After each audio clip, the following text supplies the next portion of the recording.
Hello friends, तो आज हम डिस्कस करेंगे भौतिक एवं रासायनिक परिवर्तन के बारे में, यानी कि फिजिकल एंड केमिकल चेंजेस जो होते हैं उसके बारे में डिस्कस करेंगे। और इससे रिलेटेड जो क्वेश्चंस होते हैं वो जैसे कि रेलवे, एसएससी या एलडीसी इन सब में पूछे जाते हैं। तो आइए शुरू करते हैं।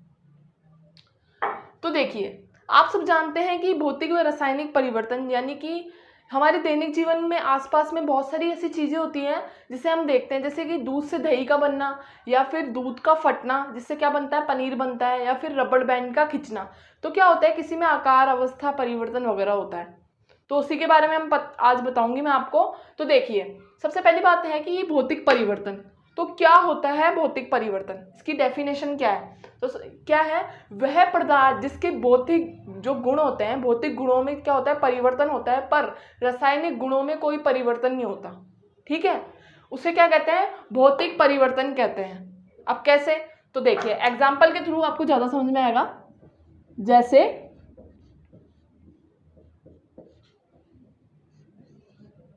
कागज के टुकड़े,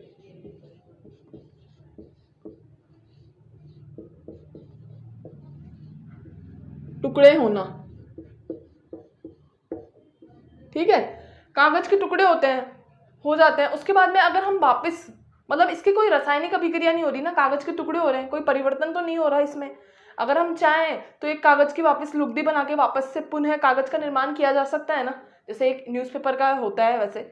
ठीक है, तो इसी प्रकार से जैसे हो कि जैसे दूसरा एग्जांपल ले लो, जैसे कांच का टूटना, कांच का टूटना।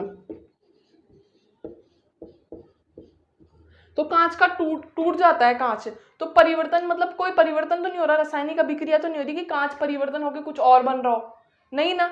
अगर जैसे कांच टूट जाता है, केमिकल जैसे फैक्ट्रियां होती है, टूटने के बाद वापस निर्माण होता है ना, कुछ बनता है ना उन चीजों का। तो वही बात है, इसी को ही क्या कहते हैं, भौतिक परावर्तन कहते हैं, यानी कि फिजिकल चेंजेस। ठीक है, इसके बाद में जैसे एक और एग्जाम्पल जैसे ले लेते हैं अपन। क्या होता है कि पानी का शक्कर में घुलना, शक्कर या चीनी।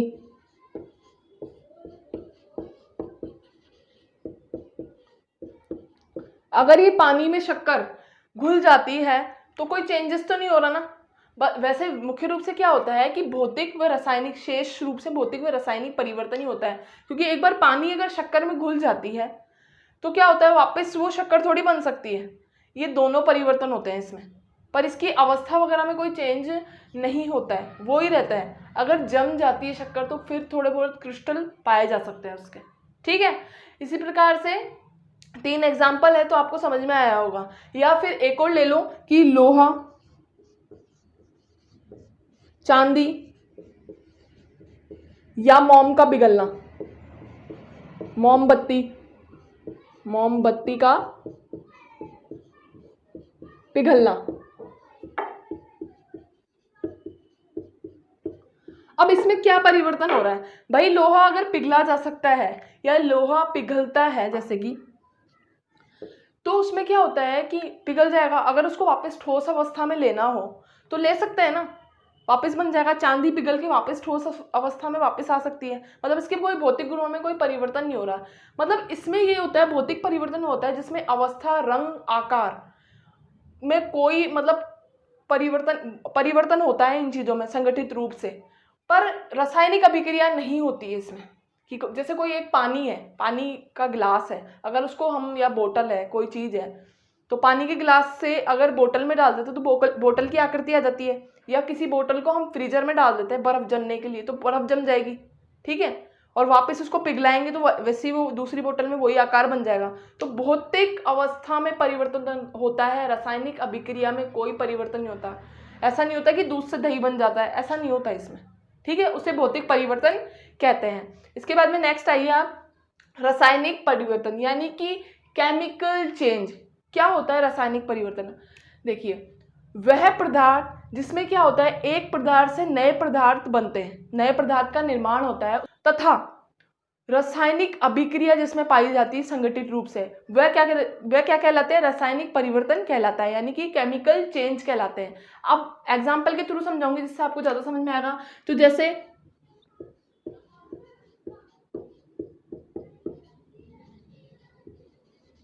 दूध से दही बनना,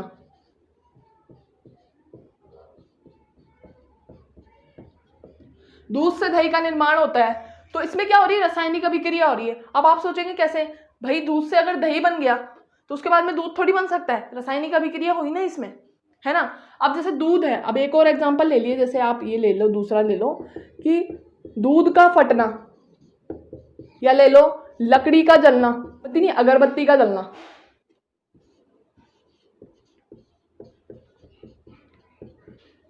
अगरबत्ती का जलना, तो ये सब क्या है, अगर लकड़ी जल गई एक बार तो क्या बनेगा, कोयला बनेगा, और कोयला जल गया तो क्या बनेगा, रासायनिक अभिक्रिया हुई तो क्या बनेगी, राख बनेगी। इसी तरीके से अगर अगरबत्ती बन गई तो क्या बनेगी, देखी होगी दैनिक जीवन में आपने, अगरबत्ती जलाते हैं हम लोग, तो अगरबत्ती जलती है तो क्या बन जाता है, चूरा बन जाता है ना, कुछ राख सी बन जाती है, तो वापस थोड़ी उसको अगरबत्ती का निर्माण हो सकता है। तो इन सब में क्या हो रहा है, रासायनिक अभिक्रिया हो रही है।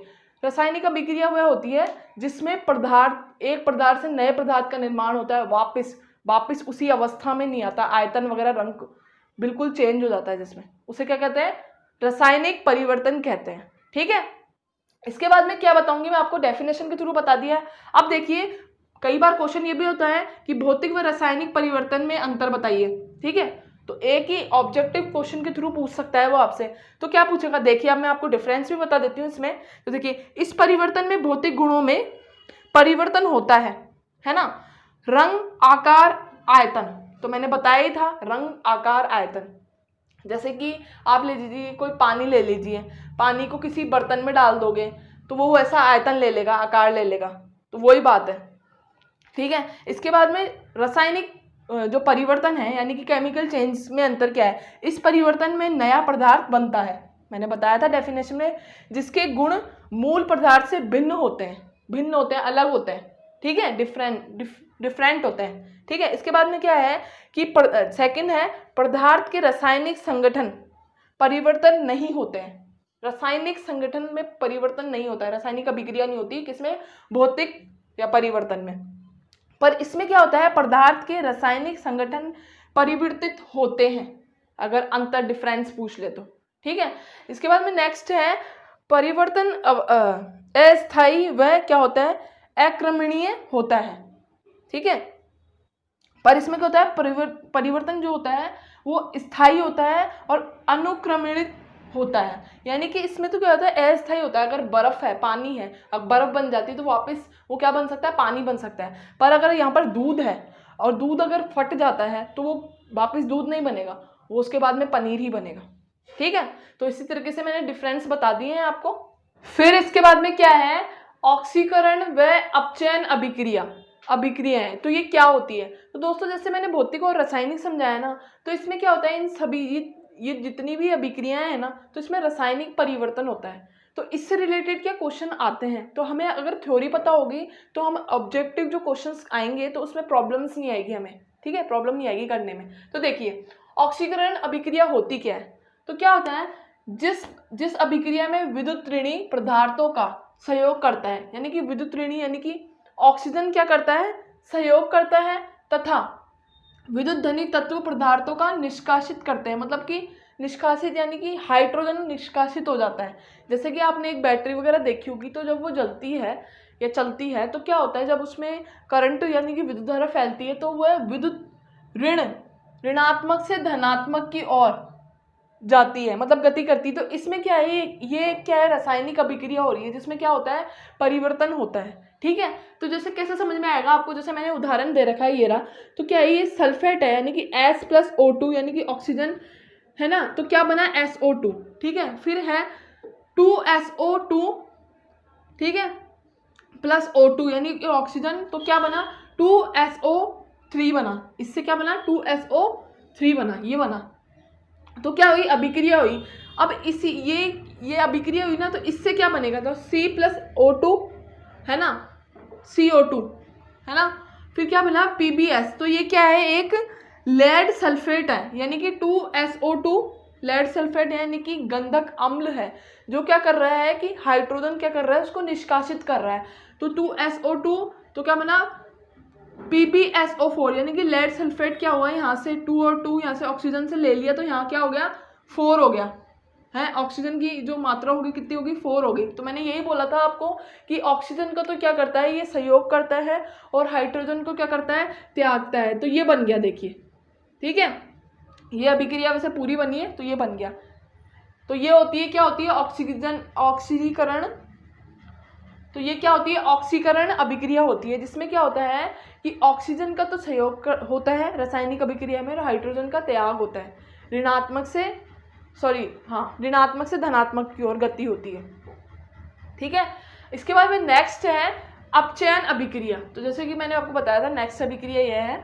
तो इसमें क्या होता है, जिसमें हाइड्रोजन, ठीक है, हाइड्रोजन परमाणु विद्युत धनी तत्वों का तो क्या होता है, सहयोग करता है, धनी तत्वों का, इसमें अपोजिट होता है, ठीक है, होती वही रासायनिक अभिक्रिया है पर अपोजिट होता है, सहयोग करता है, तथा ऑक्सीजन परमाणु विद्युत ऋणी तत्वों का क्या करता है, मूलक निष्कासित होता है, मतलब मूल निष्कासित यानी कि निकालता है गंधक अम्ल को, ठीक है। तो अब इसका कैसे पता चलेगा कि क्या होता है, इसमें क्या है, रासायनिक प्रक्रिया हुई है तो ये चेंजेस हुए हैं इसमें। तो क्या है ये, जैसे मैंने उदाहरण दे रखा है, ये रहा, ठीक है, उदाहरण है। तो ये देखिए क्या है, Cl2 + H2S यानी कि सल्फेट हाइड्रोजन है ये। तो इसमें क्या कर रहा है, हाइड्रोजन को क्या कर रहा है, सहयोग हो रहा है इसमें, इसलिए यहाँ पर हाइड्रोजन है 2 सल्फेट। तो क्या बनेगा, मतलब इससे कि अभिक्रिया हो रही है 2HCl यानी कि अम्ल है, ठीक है, HCl + S सल्फेट बराबर क्या बना इससे, ये बनी, देखो ये अभिक्रिया है, ये क्या है, अभिक्रिया है C2 + H2 S2 कैसे हुए, ये रहा एक तो 2 और एक ये रहा 2, तो ये इधर आ गया, ठीक है। तो H2H4 + S2 तो क्या बना C2H6, ये रहा 2, ये 4, 4 और 5 6 हो गई अभिक्रिया, तो H6 हो गया। हाइड्रोजन क्या कर रहा है, सहयोग कर रहा है इसमें, ठीक है।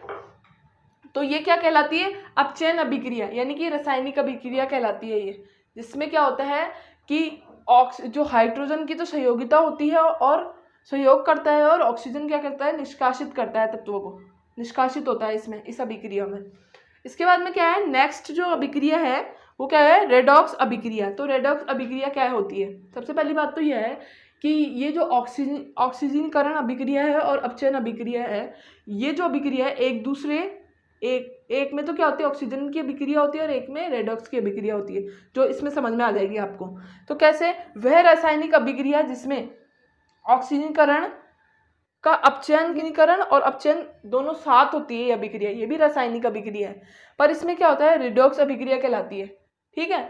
इसमें पहले ऑक्सीजनीकरण होता है एक पदार्थ में, मतलब एक अभिक्रिया में, और दूसरी में अपचयन की अभिक्रिया होती है। अब कैसे, तो देखिए ये मैंने उदाहरण दे रखा है, ये रहा, ठीक है। तो इसमें क्या होता है, जिंक + CuSO4 है ना, दोनों अभिक्रिया हो रही है, मतलब कि हाइड्रोजन भी होगा और ऑक्सीजन भी होता है। तो O4 तो क्या बना है, जिंक SO4 + Cu बन गया। तो इसी तरीके से रिडॉक्स की अभिक्रिया क्या होती है, वो ऐसा कहा जाता है, रिडॉक्स को क्या क्या कहलाती है, ऑक्सीजनीकरण व अपचयन की अभिक्रिया भी कहलाती है। तो क्वेश्चन इससे रिलेटेड भी आ सकता है, कंफ्यूज करने का क्वेश्चन यहीं से ही आता है, इसलिए मैंने ये अभिक्रिया आपको समझाई है, जो कि रासायनिक अभिक्रिया है सारी, ठीक है। तो इसी तरीके से दोस्तों क्या है, ये जो भौतिक व रासायनिक व ऑक्सीजनीकरण व अपचयन की अभिक्रिया जो कि कंप्लीट हो चुकी है। अब हम क्या करेंगे, कल भौतिक रासायनिक से रिलेटेड जो क्वेश्चंस होते हैं, जो कंपटीशन एग्जाम्स में पूछे जाते हैं, उसके बारे में डिस्कस करेंगे। एक तो उसके बारे में बताऊंगी किस टाइप के क्वेश्चन आते हैं, और ऑक्सीजनीकरण और अपचयन के जो क्वेश्चन आस्क होते हैं रिडॉक्स के थ्रू, तो उसके बारे में मैं आपको बताऊंगी। तो दोस्तों आई होप आपको ये टॉपिक समझ में आया होगा। अगर आपको कोई प्रॉब्लम हो तो प्लीज़ कमेंट करें। Thank you.